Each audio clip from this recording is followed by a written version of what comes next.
Hello, everyone, and welcome to another presentation by Inevitable Instructors. So today we're going to talk about Best in Slot, also known as BIS. So sometimes you'll see that abbreviated as well. And so with us we have the usual suspects. We have Nada, we have Kay, we have Shamai. They're here as a supporting cast. Unfortunately, you'll be listening to my voice a lot. But to give you an early respite, we'll go ahead and we'll have Kay talk a little bit about Best in Slot. So that way we can sort of kick this off. So go ahead, Kay. Okay, the tune that I have up here is Mashkarovka, and she's actually my alt. She's not my main for reading purposes, so I'll go ahead and pull her up so you can take a look at her different gear. Now, the deal of it is, Mask doesn't get to run a lot. Okay, she runs in our alt raids, so Best in Slot is really important for her, and I should say me knowing what Best in Slot is and saving my roles for Best in Slot. It's really important because she doesn't get to run enough. So the thing about it is, when we're doing the session today, think about it in two different ways. Go ahead and think about it with your main, and you're going to have a pretty clear path with your main because that's the tune that you're going to be running on most. But if you also like running up an alt, think about, you're going to have to make like time management decisions when it comes to that. You're going to have to say, okay, I'll try to do this versus something else on Timeless Isle, or that LFR isn't really worth running for me. While it'll give me some valor points, I have no chance in getting any kind of better gear. So think about it in two ways. Think about it as for your main, and I know that our guild, Inevitable Betrayal, that we are definitely altaholics. There's no question about it. Start thinking about how you can maximize when it comes to your alt. And I don't know if anybody else wants to go ahead and jump in, because I know a bunch of our other people have alts too and have had to make time management decisions.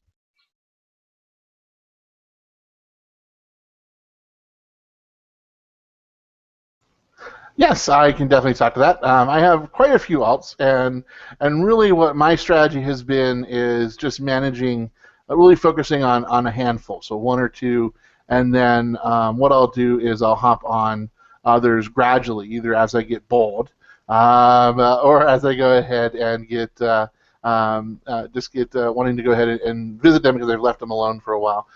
But I'm typically, like I said, one of the things I do is I typically will do my weekly runs and for Celestials and Ordos, and we'll talk a little bit about those later because I do have a tune that has a legendary cloak. But predominantly, I'm just focusing on one or two of my alts. I'm not really looking to try to get everyone up all the time and do lots of things there. So really, for me, I just sort of chunk it out, just sort of picking a specific tune. So that's really sort of how I manage Best in Slot. I'm only really serious about it for for one or two tunes, and then after that, if I get anything else, it's cool. And then until I have tunes that start topping out, and then what I'll do is then I'll start focusing on the lower ones. So, Shemai or Nylema, do you guys have any strategies that you guys do to sort of maintain handling the juggling that comes with alts? Actually, my strategy is a little bit like yours. I unfortunately have a bunch of tunes that I do like to optimize as best I can. So again, being able to run raids is a little difficult because we have only so many instances we can do with our group. So just like you, I try to do what I do is ration out my time and make sure I do the Celestials and Ordos every week on my alts. At least if I don't get the raid gear, then I can get those gear, which have the Best in Slot for hands, legs, and then of course the Ordos gear. So that's basically my strategy. Then of course, whenever the opportunity comes up where I have an alt that could help the raid, then I'll bring one of those in one of our flex runs or something. Yeah, and I will say that Nylema's in a unique position where he does provide several different roles, along with actually quite a bit of our raiders do that, where we're working not just focusing on one area like DPS, but we're working on the two different dual specs. So, or we're working on multiple tunes that do different roles. So for instance, tanks, healers, or DPS. So we swap them around a little bit. Shemai, how do you handle your massive load of alts? Yeah, I'm not one of our more prominent altaholics. I tend to work on just maybe one alt at a time. At this point with Bacon, I guess I'm much more focused in the way that I believe Mask sort of described, and that is at this point I'm kind of looking at my gear, picking out maybe the weakest slots I have right now with the lowest items, and then trying to be sort of strategic in the way that I use my time. So I'll go through the dungeon journals, look at the particular LFRs, for example. So I'm at a place where I still think I have a few pieces that could benefit even from an LFR run. So I'll focus on that, which helps me build up VP as well, Valor points for upgrades. So that's sort of the approach that I'm taking now. It's a lot of doing the things that you guys have all talked about, and for me, what's front and center is kind of trying to be planful, and going after those instances where I might get an upgrade piece.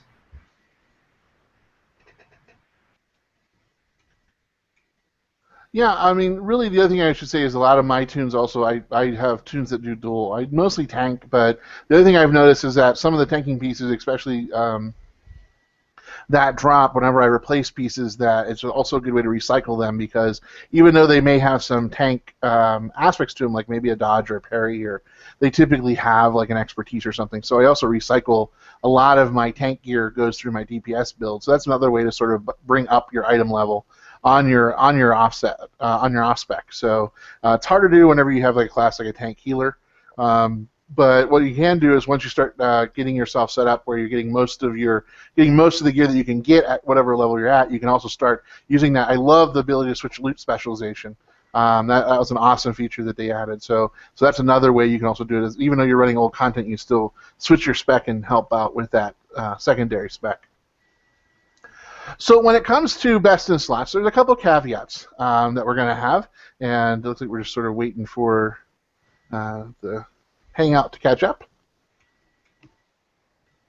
So basically what you're looking at is you're going to see that one of the things you need to know is that you need to know what your tier preference is. And what I mean by that is that with your tier preference, what you're looking for is that you are figuring out whether or not you need 2 or 4 pieces. So what we mean by that is for every piece that you have, you will find different slots out there that will give you a specific item. So for instance, one of the things we have is, I have a hand piece on my warrior, handguards of the prehistoric marauder, and basically what you'll see is you can see that it gives you a list of what the tier bonuses are. So down here at the bottom, so you have your little piece there. So if you look at the lower portion of that pop-up screen, it'll say set. And if you have 2 pieces, it'll give you a list for that. In this case, I get healed for 30% of all damage blocked or absorbed. And the 4-piece set gives me 10 seconds after I do a demoralizing shout, falls off. I'll get rage from taking any damage. So that's the 2 or 4-piece bonus. Really, what's for me, for my preference for my warrior, I'd rather have the absorbs and the heal. I don't really necessarily have too much problem with the rage generation, so I don't really feel the need to go after a 4-piece set. And that's something to really sort of keep in mind, because a lot of the tools that we'll talk about later on in this presentation are built on the assumption that you're going to go for a 4-piece bonus. So we'll talk a little bit about how to finagle that whenever we get to that point.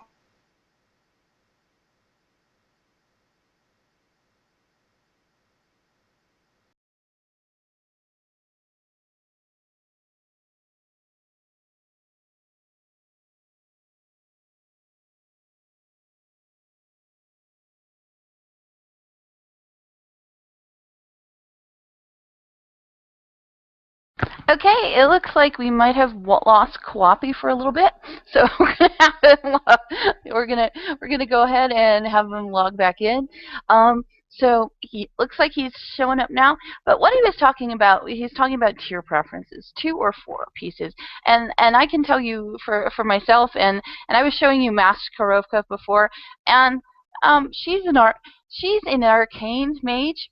And quite honestly, for her, the 4-piece tier set doesn't make any sense because it's really geared towards frost mages. So it looks like we'll be getting Kwapi in really soon. And the other thing that we're going to be going over is we're going to be going over the different websites. So we're going to be looking at Ask Mr. Robot, Icy Veins, and Guild Ox. These are the primary websites that especially if you're just beginning to look at how to get your best in slot and you're reading up, these are great sources to start with. Now, you might talk to a veteran who's like really advanced, and they might be saying that they go to other places. Like I said, because we're educators, we scaffold. So these are the good beginner spots to start to get your best in slot. And then as you'll learn, you'll go ahead and you can go ahead and start tweaking these things. Now, when it comes to tweaking these things, we have a lot of great examples of people who tweak in our guild. And those people would be people like, if you've seen Jabberwocky on his kitty, he does not do what these sites tell him to do. If you take a look at Hematau on his priest, again, another example of somebody who is doing extraordinary DPS and healing at the same time, and who is not going back and who is not functioning with that. Okay, so I'm going to switch my mic over back to Chris so he can go ahead and work on it. Okay, so basically, like I said, I was saying is that knowing your tier preference, the other portion is going ahead and knowing what your primary stats are. So once you figure out what your primary stats are, these are the things that you should know by now. Really, what you're learning how to do is going ahead and setting up. What is your main stat? Is it strength? Is it agility? Is it crit? Is it mastery? Those are the things that you would know. That are there. The other thing that's out there is something called Thunderforge and Warforge. These are random drops throughout the actual game. That as you kill things, you can go ahead and you get these pieces that randomly drop. The reason why I have them added there is because really you can't. You really can't count on them. So you have to go ahead and really sort of just you get those. That's great. But quite honestly, you cannot go ahead and count on those. So actually, it looks like I'm back in, so I'm going to switch out headsets. So be right back.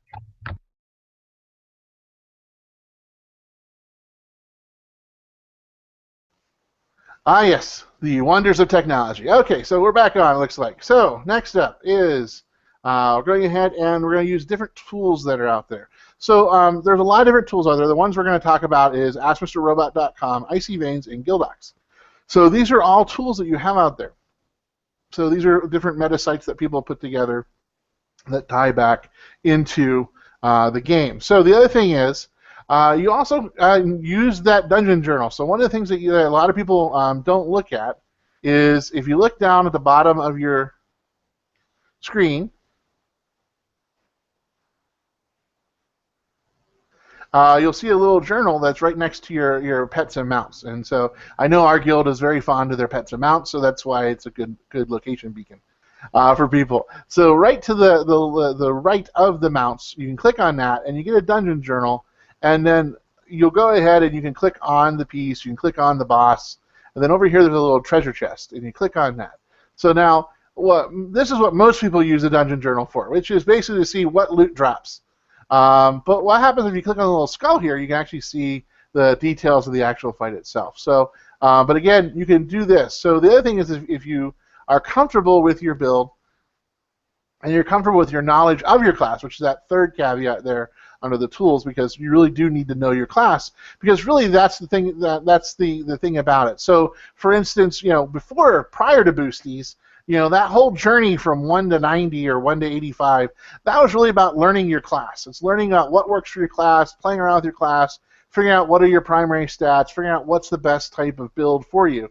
And now what happens now that you've hit endgame, now you're looking at optimizing it all. So by now, the assumption that everybody in the game has, even if you're a boosty, is that you know your class, and that's why we have the wonderful world that we currently live in World of Warcraft with all the different player levels. So the big focus is you want to really know your class. That's first and foremost. Just like it is in playing, just like it is being successful in raiding, you have to know your class. You have to know what your primary stats are. You have to know that about your play style, so that way you can make these decisions for the best in slots. Because these tools will help you. They're an excellent starting point to go from. But quite honestly, the value added is you knowing your class and you making the tweaks that help you perform better. Because that's what it's all about at endgame. So we sort of talked about this a little bit earlier about how to make these things more manageable. So really what my recommendation for everybody is when you start looking at best in slot, really right now the place to start is look at LFR. And then as you continue to play and as you get better and as your stats and everything else improves, then what's going to happen is you're going to work your way up to flex. And so our guild runs flex a lot. And then eventually, depending on their slots and things like that, there's also things that are out there for normal. For instance, our guild is looking at right now working with a lot of our guildies to go from flex to jump to a 25-player normal. So there's some things that we're looking at. So really, it doesn't make any sense for anybody to start off building their best in slot at heroic level because, quite frankly, it's going to take you a really long time to get there. So one of the things you're going to start off with is start off simple. Keep it simple. It's that wonderful KISS methodology. Really start off with what you're playing for. If you're not quite at LFR, then focus on the heroic dungeons. You can set things up so that way you can figure out what's there. But for most people, the LFR is pretty accessible. You'll go ahead, you'll do the LFRs, and then you work your way up to the other levels as well. So those are things that you're looking at and trying to figure out and trying to go ahead and see what makes sense for you. Because really that's what this is all about. I mean, you have to like doing it, you have to enjoy it, and the other thing about it is you have to sort of personalize it. So one of the other things that we go ahead and look at is what we've done for a lot of our raiders is we've actually gone ahead and we've created a spreadsheet that we share on a Google Docs that we basically go ahead and we put down the bosses. Because right now we're playing with Wing 1 and Wing 2 normal. And so that's really sort of where we're spending most of our time right now. So you see for each boss we list what pieces are still available for these bosses. And this is a good way to help us figure out, what's it worth? When is it worth to do a bonus roll? When is it worth to go ahead and lock out a dungeon so that way we don't visit that again? So there's a lot of things that we can go ahead and use. So something as simple as a spreadsheet or a piece of paper. Gasp. Non-refreshable interface. No way. But different ways that we just sort of keep a list of where it's at, and that's really all it is. Is just sort of keep a list, cross things off as you get them. Everyone loves crossing things off their list, and it also gives you a really easy, quick way to have a very solid purpose for why you're doing what you're doing. Because as we all know, running LFRs continually can be a bit tedious, and so if you're always wondering why you're here, then go ahead and look at that. Because you're quite honestly, if you're done with all the LFRs level stuff, then you may not have to run LFRs because you're not getting the gear that's there. So those are things that you can use to help make your life a little bit more manageable. So definitely use the spreadsheet. Love the spreadsheet. And go ahead and use those type of things. So really, what we're talking about with best in slot is we're basically talking about a average item level. That's really sort of what we're talking about here. Is we're looking at item level. I mean, best in slot looks at stats. It looks at everything else based on your build. But really, what we're talking about mostly, and what you're thinking of, is the average item level. So basically, what you have is you have these 16 slots that you're trying to get the highest item level gear or the best combination of gear possible. So like I said, that combination goes back to the tier set, whether you're a 2-tier or you're a 4-tier. So those are things that you have to look at and see what makes the most sense for you. So once you establish whether you're a 2-tier person or a 4-tier person, then that makes your life a little easier, because if you're a 2-tier person, then you have 10 slots to play with. If you're a 4-tier person, then you only are looking at 12 slots to play with. So, excuse me, if you have if you're a 2-tier person, you have 14 slots to play with. My brain is not working. Thank you, technology. Anyways, so basically that's what you're looking at. You're looking at going ahead and optimizing these 16 slots in a way that's going to make you the more effective. So those are things that you're looking at. And obviously the caveat is optimization. You're looking for the best combination of primary stats and secondary stats to help you tweak your performance so that way you're performing at optimal level. Sounds a lot like economics. So just figured to give everyone a reminder sort of where they're at. Because we have a lot of boosties that come in, I included some of the older content here in the LFRs. I will say, as we said in a couple other presentations, if you are a boosty, you are getting 483 green gear. So the Heart of Fear, the Terrace of Endless Springs, these are raids that you can run to get 43 purple gear, which is actually significantly better than your green gear. So if you're having trouble getting into the Throne of Thunders, if you're not quite if you don't want to go ahead and deal with some of the stuff, or you don't feel your performance is at that level yet, then go to the lower level ones. Go to the Heart of Fear, go to the Terrace of Endless Spring, and get that 43 purple gear. If you're comfortable with your DPS, you're comfortable with your healing, you're comfortable with your tanking, then if you take your boosty in or non-boosty, then you can go into Throne of Thunder. It only takes 480 to get into Throne of Thunder, and it drops you 502 gear. The other thing you can do, obviously, a lot of people are gathering up all their timeless tokens over in the Timeless Isle, so they're bumping themselves up to try to get to the last LFR, which is the current one, which is Siege of Orgrimmar. And the Siege of Orgrimmar drops 528 gear. So those are things that you can look at doing. We will say that you probably will have to run the Throne of Thunder for your weapon, because you cannot get a weapon trinket there really is no weapon token from Timeless Isle. There's only armor, and there is a trinket and the Timeless Curios, and you may only be able to get one trinket out of that. Some classes can get two. But so those are things that you're looking at. Those are things that you're always considering where you're at, and knowing where you're at, and knowing where you feel comfortable. So there are other types of raids that are out there that you'll see on these, if you go ahead and you see on these tools we'll bring up shortly, is that these are things that you'll have to find out, is that Siege of Orgrimmar Flex, it drops 540 gear. Siege of Orgrimmar Normal, whether it's a 10 or a 25 player, it drops 553 gear. And Siege of Orgrimmar Heroics drop 566. So if you see people with really high gear scores, most likely they're probably in a guild, or they've been able to be plugged into a heroic run.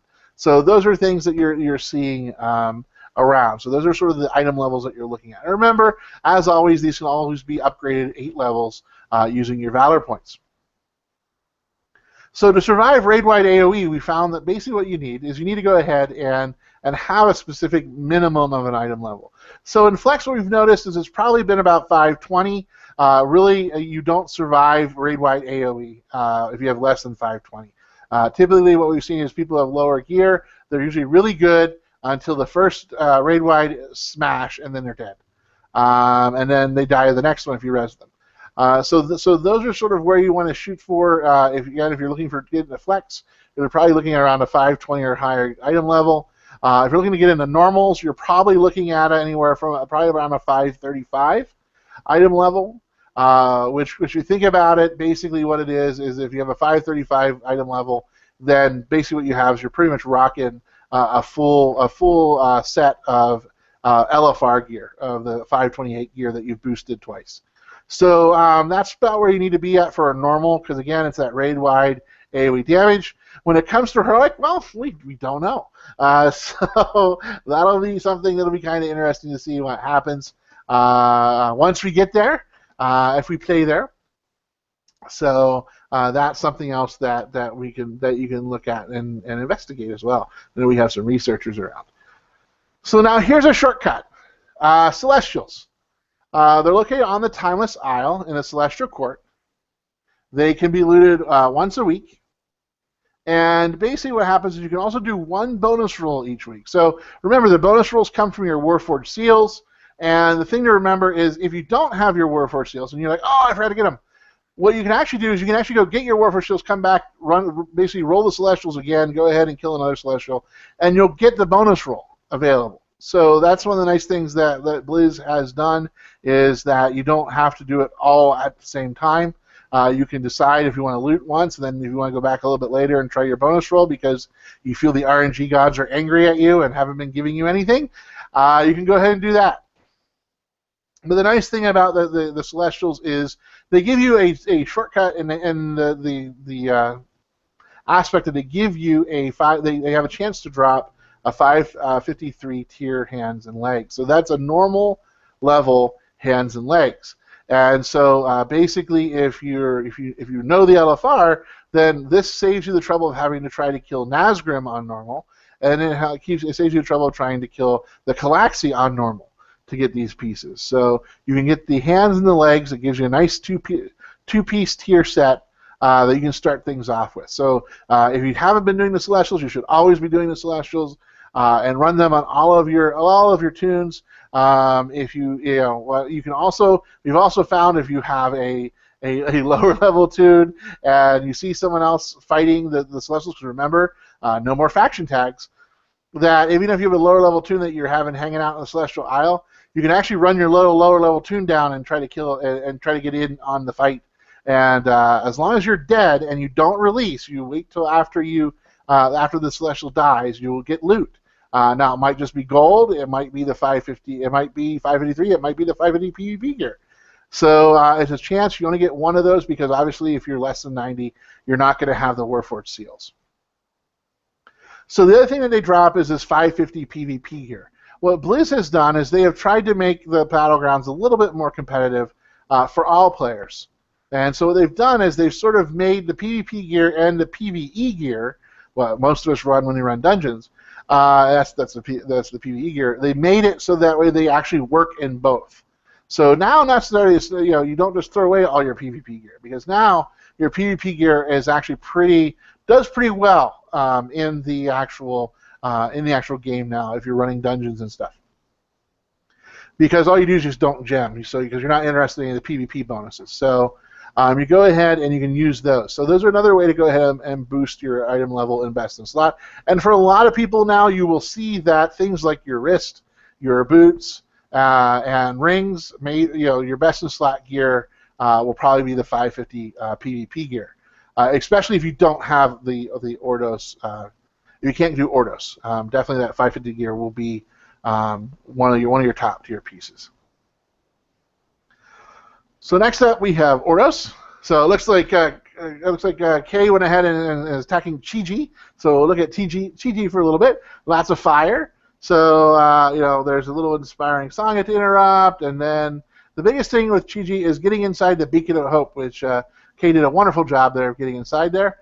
And the reason is because if you're not inside the Beacon of Hope, he'll do a big AOE burst of fire, and anybody who's caught outside of the Beacon of Hope will go ahead and get cooked, and you'll die. So this is sort of what goes on, and you'll see these groups all the time with Celestials. They may not necessarily be on Sisters of Elune. They may not. So one of the things you can do is you can always go ahead and queue for a group. But and Kay is giving you an example of what you should do if you're a lower level tune and you're going ahead and you're going after the Celestials. If you see that the Celestial, if you're a higher level tune, basically the Celestial is below 30%, do not release, because a lot of times they'll actually will kill the Celestial before you even get a chance to res. And again, you won't get loot if you're doing that. If you're a lower level tune, this is a screen you'll stay on, and you'll stay on this screen until the Celestial dies. And you're like, okay, hurry up, TGG, let's go, die. And then what will happen is you'll get the little loot roll, or you'll see that you get a little treasure chest, a little window pop up, just like what happens in any dungeon that you've been at, where you go ahead and you kill a boss, and you get the piece that's there. So those are things that you're going ahead and doing with the Celestials that you can go ahead and focus on. So it looks like Chi-Ji's almost done. There you go. So see, now you have that loot piece that's there. You also have and it is a tier piece. So yay! So Kay got a brand new tier piece. So you can easily see that two-piece set. So you see the green there in the middle, and then down below you see that there's a piece that's there. So you have that. The next up you see down at the bottom, you see because she has Warforged Seals, she can go ahead and she can do a bonus roll if she wants to, and you just simply click the dice there to need, and as always, as usual, she got gold. So that's usually what you end up with. Then once you're done, you go ahead and you res. You can go ahead and release after you've done all that. So next one is Ordos. Now, Ordos is located in the Sanctuary. So where the Sanctuary is, it's right up here up top. Looks like my, there you go. So basically, you gotta love what's going on today. It's been a fun day for Google. So up on top, you see a little starburst in the map in the lower right-hand corner. That is where Ordos sits. You can only access the Ordon Sanctuary, which is this very large area right up here, if you have the cloak. You can run around the outside of it. Oh, there's lots of big, neat, nasty ads that are out there. But the thing is that you can only go inside if you have a legendary cloak on one of your tunes. Now, all you need is one legendary cloak. You don't need to have, and the tune doesn't necessarily have to have a legendary cloak, but you just need to have one of your tunes to have a legendary cloak. And once you do that, then you can start running Ordos runs. Again, this is the same as Celestials, once a week, and you get the bonus roll and you get the normal roll. And so really what that is that you can go ahead and you can get, it drops 559 gear. So that is, like I said, some cases that's going to be your best in slot is Ordos. Now, a lot of these pieces, I should say, one of the tools, like Ask Mr. Robot, is actually kind of a smart tool where it actually will look at what you've accomplished so far and the Legendary Cloak quest, and it'll know whether or not you're allowed to do Ordos or not. Sometimes there's a mistake, but I'll show you how to toggle that coming up next. So really this is Ordos. The interesting thing about Ordos is with the Celestials, you typically can do the Celestials in about a group of 15 to 25 if they're all decently geared. If you have a higher end geared people, then you can probably get away with the 15 or lower. If you are a lower gear tune, obviously you're going to want to have more people. With Ordos, really Ordos almost always requires that you have a full raid group, a full 40-man, a full 40-player raid group to go ahead and be successful for him. And so it's a really fun way to get into a very large group. Now, if you look at Kay's screen, what you'll see is sort of one of the things that's out there is being able to queue for that open raid to allow you to go ahead and get into Ordos. And so she just got into a group, so now her group is forming. So you'll sort of get a feel for what's going on with Ordos. So as a smaller group, they're getting together right now. You can see they're going to pull from it. So there's a lot of different pieces that go into this. For the most part, what you're going to do is you're just going to go ahead and just try to queue yourself and just wait for them to go ahead and select people. So one of the ways you do that is that you would go ahead and you would click on the little social screen, and then you click on raids now at the bottom. Then you click on other raids, and then you would go ahead and you come up to this screen. And what you can do is you can check a box next to Ordos if you were looking for it, or Celestials, depending on what you're looking for. And then at the bottom, it's grayed out now, but it would be bright red whenever you're able to do it. It says list my group or list me. And basically that allows you to go onto a group that then the other people can go ahead and pull you into realms. The thing you got to watch out for this is that sometimes you do get pulled into a PvP realm because, let's face it, that's where a lot of the population is. And so you'll be flagged for PvP while in that realm, and you'll be flagged for PvP for 5 minutes after you're done. So just be aware of that. I've had some fun instances of where I show up in the middle of an ally group on a horde tune, or I show up in the middle of a horde group on an ally tune. So it's been kind of fun, but those are things that just sort of happen there. So Ordos is really a lot of just going along and just waiting for it to come along and running. The suggestion I have for everybody is before you queue for Ordos, get up to the Ordon Sanctuary first. And then once you're up there, you do have some ads. So if Kay goes back and sort of shows you the courtyard down below, you can see there's lots of baddies down there in the bottom, and you just have to sort of avoid them and get to learn what the pattern is. If you do pull them, just let them kill you on the steps, and then you can go. Then you can run back your ghost and then just pop back up away from them. So that's the best way to do it. Is if you pull somebody, run to the steps and then just die on the steps. Don't pull them into the group. though a lot of people do seem to like to pull them in the group. So it's kind of fun. So Izzy, while we're on so Nada, while we're on the topic of going ahead and looking at talking about Ordos, do you care to share your thoughts about Ordos? The only thing I think I have to add is one of the concerns like what you were talking about when you list yourself for the Ordos, and actually you can do that for the Celestials too. Sometimes you could be picked up by a group that started on a PvP realm, so which flags you, and depending on what your level is and where you are, I think Kawapi's advice of getting up there first on your realm, especially if you're on a role-playing realm, probably the best thing, because if you get pulled in and you're not there already, that means you have to run through everything on a PvP realm. And there are some PvPers that are out there basically just trolling, hunting for folks who may be under gear, and they'll attack you because they can loot this thing called blood token, so that they can get PvP gear from the vendor that's on the aisle. So the way I avoid that is, and also the other thing is, I don't like to be able to have a little bit more control in the composition of the raid. You can actually start your own and do the inviting instead of listing yourself to be invited. So that's another option you can do. That's the other key that Chris showed earlier. Instead of on the bottom left, it's on the bottom right. And it's a different tab.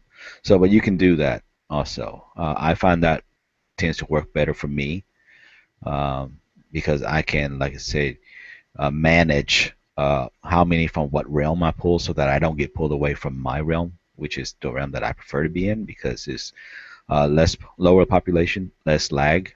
My experience has been if I get pulled into a PvP realm, a lot of time there's a lot of lag at the beginning, and sometimes, depending on my connection at the time, it may hinder my performance. So yeah, that's the thing I would add to this. And absolutely, the more people that run and pull ads, the more upset the group's going to be. And there have been some who actually got to the point of trying to kick someone from the group for pulling ads up into the group. So I would say go ahead and die at the bottom of the steps and let them res you, or run back as a ghost and then just get up to the top and then res. Yeah, definitely. That's definitely a good point with that. I mean, yes, the Ordos fight is very graphic intensive. So if you have a computer that's struggling with having a lot of graphics going on, you definitely want to reduce your settings once you get up to the Ordos Sanctuary before you start the fight. So actually, Shemai has a comment. So go ahead and turn the mic over to him. Yeah, just really brief. If you are going to do what Izzy mentioned, which is kind of get yourself up to the sanctuary ahead of sending out, putting yourself out there to be invited. One recommendation I would have is to farm the crabs, the giant crabs along Timeless Isle for the Scuttler shell, and this is a special buff. It puts a silly shell on your head, but the shell allows you to reduce your detection radius for all the Yongle ads in the area. So it makes it a lot easier to actually get up there without having to constantly fight NPCs, including the big ones that sit in the courtyard before Ordos. Yeah, I definitely agree. And the Scholar shell looks like this. It's like a little purplish pink shell starting at the bottom left and going to the top right. And you get them from those crabs, as Jerry said. So that's the thing you can use. That's actually a really lifesaver, especially if you're a lower level toon. That helps you manage that. And Nada has a comment. Go ahead. Actually, I was wondering if Kay can do me a favor and just turn around and show the courtyard at the bottom when you enter up. And if you can step forward towards the steps a little bit more, I want to show if you guys can make out some of the features on the ground. Opposite of where Kay is the portal, the doorway that you would come in. And there seems to be a lot of folks who have trouble running up without pulling the ads. And I was just going to point on the left side of the screen, just to the left of the entryway, you'll see some dark blotches on the ground. So I basically use the 3-point method for getting up. from the door, from the doorway way over there, if you run to the first dark patch on the left side of the screen, and then from there make it to the second dark patch on the left side of the screen, and then from that point go to the center between the two flame guardians. That has always proven to be a aggro-free path for me. So that's something that you can try to do if you don't have the Scudder Shell, like Jerry, what Shamai was suggesting. That's probably the best thing to do. And there are some NPCs that patrol back and forth, and you just wait for them to just walk by, and you should be able to run through there without aggroing anything.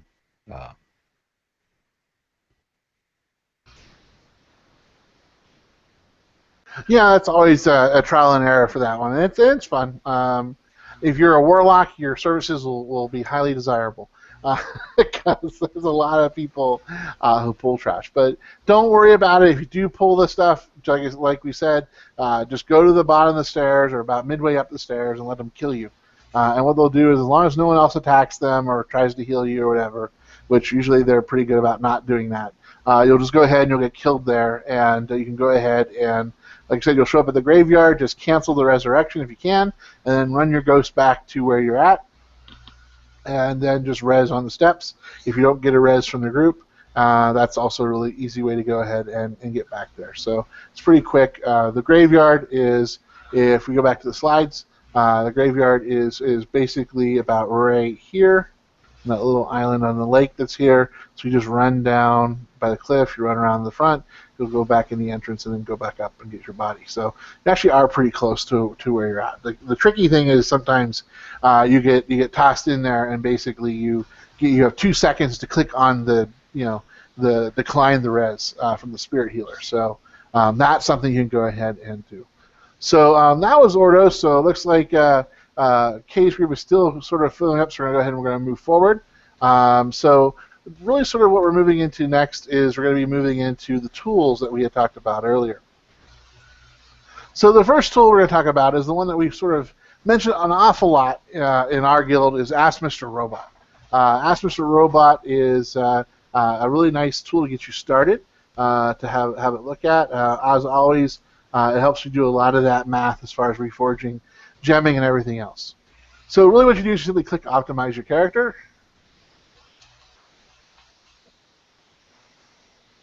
And sometimes it'll take a little bit.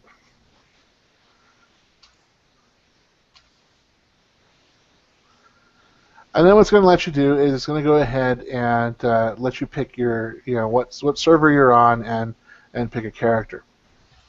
So you can go ahead and choose any character you want. To do that, you can also go ahead and select a generic character. The generic character, the thing you got to look out for is usually that'll go ahead and it'll throw it onto best in slot gear right away. So that's another little shortcut that's there. So it looks like their site's a little slow today.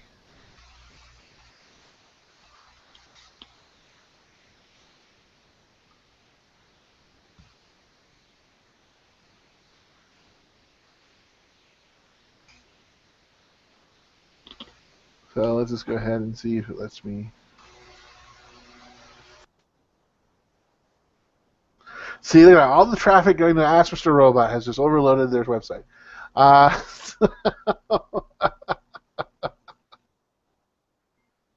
So what you do is you type in the realm, and then you go ahead and you can type in the character. So I'll go ahead and type in mine.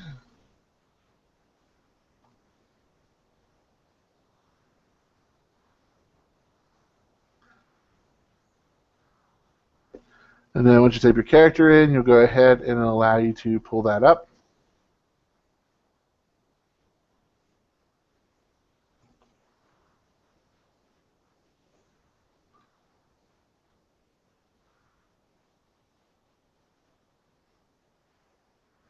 And most of the time it does go quicker than this, so it's just a matter of it seems to be running on a heavy load today.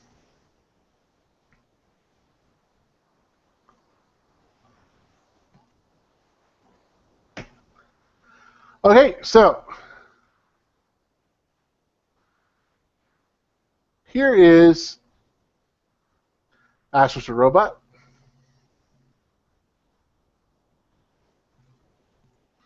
So what you have is it'll go ahead and it'll update to what your current build is. So what I usually tell people to do is go ahead and update their items to make sure everything's there.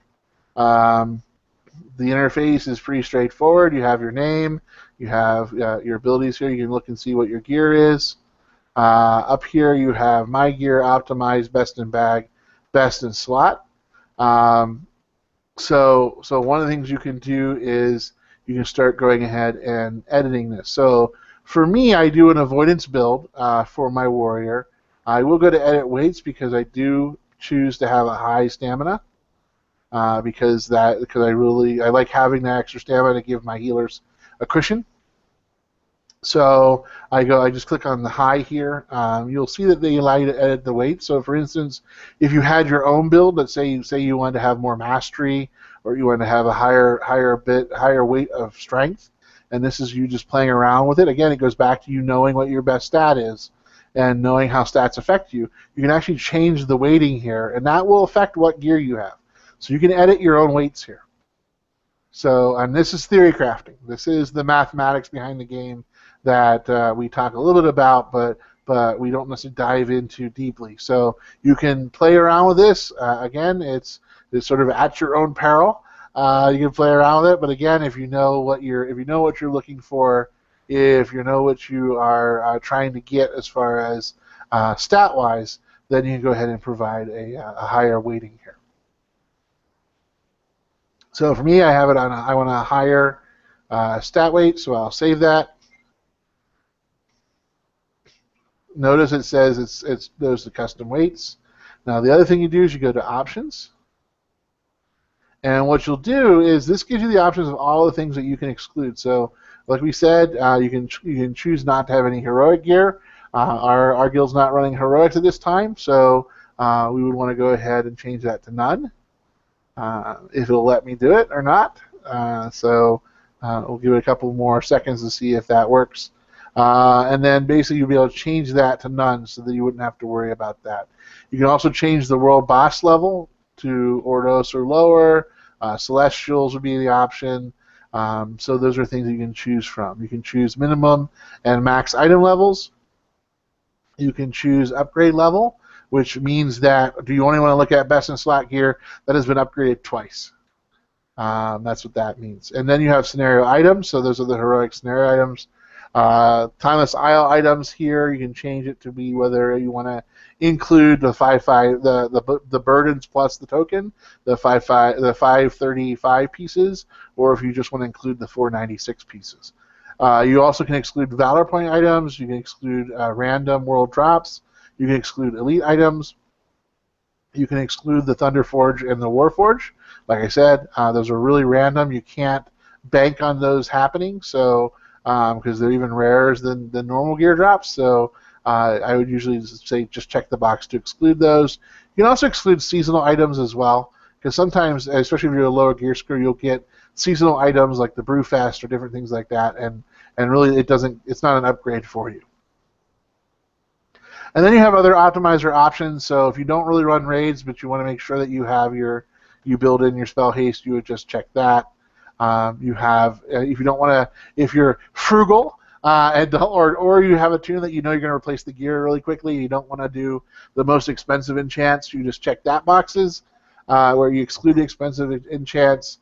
And also you can also include run speed. So if you don't really care about how fast you run, you can exclude that. Legendary quest progress. This is where you can adjust this as needed. Your food buff. You also have your basic character options that are here. And again, best in bag requires you to have an account with access to Robot. I don't have one, so I don't have that. But if you do have an account, you can play around with that. So we're going to go ahead and cancel that because it's not letting us play with it too much. So what you'll do now is you'll go ahead and you simply have it all set.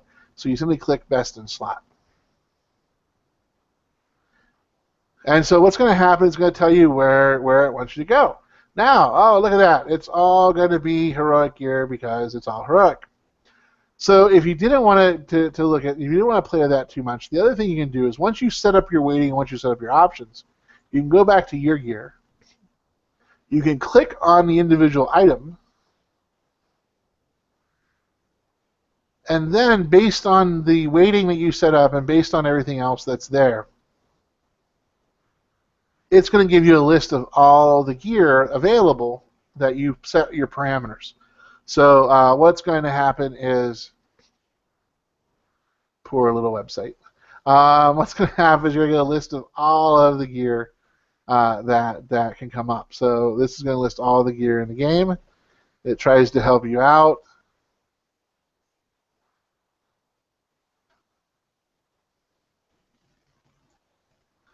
So then what happens is you have your piece. So what you can see here is you see a list of all the items that are available. And then also notice over here you have the items. Move out of the way there. So see, that was a Warforged one. So if you see that little plus 2300. That means that based on your build, based on what you have, if I got that piece, it would be a 2300 point increase over what I have. So those are things that you're looking at to try to see what makes the most sense for you and what you're looking for. So that's the other way to go ahead and look at your gear for Ask Mr. Robot. So I will say Ask Mr. Robot does default to the point where it assumes that you will always want to have a 4-piece tier, and it does not give you the option to navigate whether you just want to have a 2-piece tier or not. So unfortunately, that is one drawback with Ask Mr. Robot. But like I said, how you would do that is you would simply look at this, click on it, find a higher ranked piece, the highest ranked piece that you have, given your parameters, and that's what you'd shoot for. So that's Ask Mr. Robot. So the next one we have is Icy Veins. So Icy Veins is another good resource. A lot of class guides, a lot of raid guides that are out there. So a lot of other things that you can pull. So what you can see from here is you have basically you have your classes, and really what you do is you pick the class that you're in. So again, we'll go back to Warrior, we'll go back to Protection.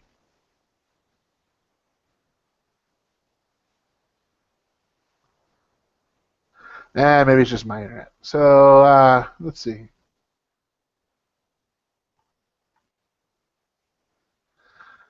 So the next thing you have is you can see down here at the contents, it tells you what you're looking for. And at the very bottom is gearing up in best in slot.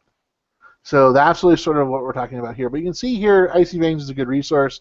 It talks about builds and talents and glyphs, rotations, cooldowns, buffs and debuffs, your stat priority reforging, gems and professions, macros and add-ons that people have used up. So again, there's things that you can go ahead and look at there. So we're going to best in slot.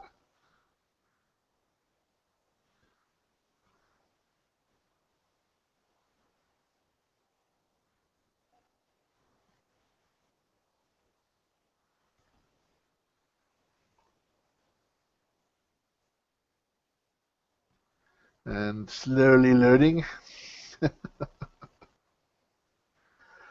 So again, those are things that you're always paying attention to. Is you're always looking and seeing what makes sense for you. And the page is still loading here, but basically you just click on this, and it'll give you a list of gear down at the bottom, pretty much a static list that you can pick and choose from. So they do give you some advice here. So it's basically the same thing I said earlier, which is do not build your best in slot based on Thunderforged or Warforged items because they really don't drop.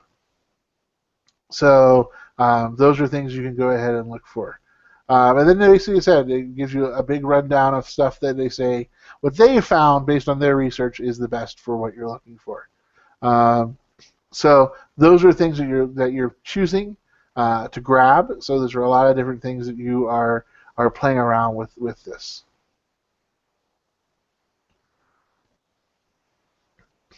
So there's lots of options that you have here. Lots of things that you can go ahead and choose from. So they give you a pretty good group that's out there.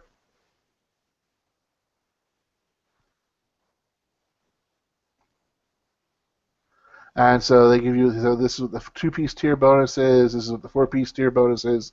So they give you that information that's there. So there's a lot of stuff that's here. You can see as you gear down, as they also have a little gearing up item for you to shoot for. But they do give you your best in slot, and it's based on classes. So our next one out there is Guild Ox, and that is going to be the last and final piece that we're going to cover. So basically what you do is you go ahead and you go to guildox.com, and down here on the menu you have a loot rank that basically you're going to go ahead and click on. So you can choose what character. Again, very similar to Icy Veins. You pick your character, you pick your spec.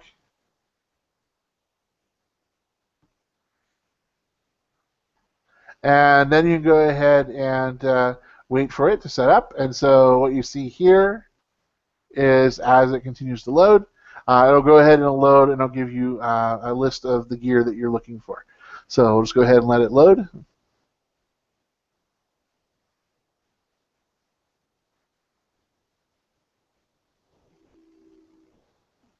Or maybe not. Who knows? We'll see what happens.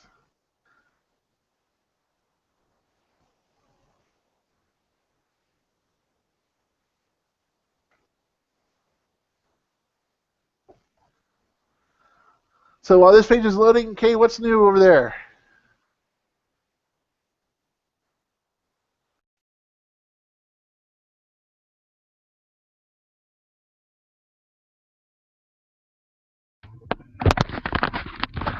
Well, actually, I'm not sure what you would want me to say when it comes to that, but if you're looking for what I use Guildox for, Guildox is one of the areas that I use to pull up our ranking for the guild.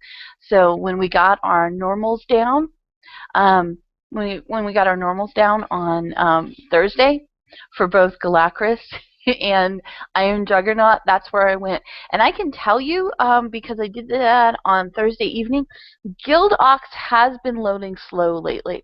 So I don't think it's I wouldn't blame it on anything about the internet connection. I would just say that sometimes it runs beautifully and it gives you great information, and then other times it just runs slow.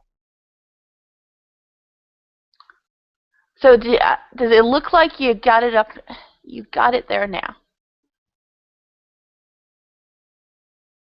Yeah, it looks like it's starting to load now. So basically what you have is you have a whole list of things to choose from here on your filters and stat weights that I will not go into since we're getting a little slow here. There's a lot going on in this website. But basically down at the bottom you have your headpiece selected. See as it has the gray outline. So basically if you click on the headpiece, it will show you what is the best headpiece that is out there. You also can do neck piece, shoulder, etc. all the way down. So those are things that you can go ahead and pull, and these are the resources that you can pull. So there's a lot of things that you can look at and choose from and try to figure out. Notice they also have the plus minus system here to see whether it is a good reforge, whether it is a good fit for your build or not. So again, you would set your reforge and your stat weights up on top. So there are lots of pieces here, but you guys will all notice that there is the assumption that you do know what your stats are, you do know what your class is, you do know what with the weighting and stuff like that is. So as we go ahead and start wrapping up, some things to remember as you're getting gear is that tools are a good start. They're really what you're looking at is it's a way to go ahead and get a feel for comparing rotations. Getting a good idea of where to start with your gear, because what you can actually do in Guild Ox is you can actually look up other players, and you can also see what some of the different areas are. So you can look and see what their build is, what they're trying to do, as far as what other players of your class are focusing their gear on and their stats on. There's still always the need to investigate the experiment, because after all, this is all about optimization. This is all about setting things up and doing the math. So with that, we'll go ahead and we will wrap this up. So thank you all for watching, and sorry about some of the technical difficulties, but we made it through. So again, thanks for watching as always. Everyone have a good day.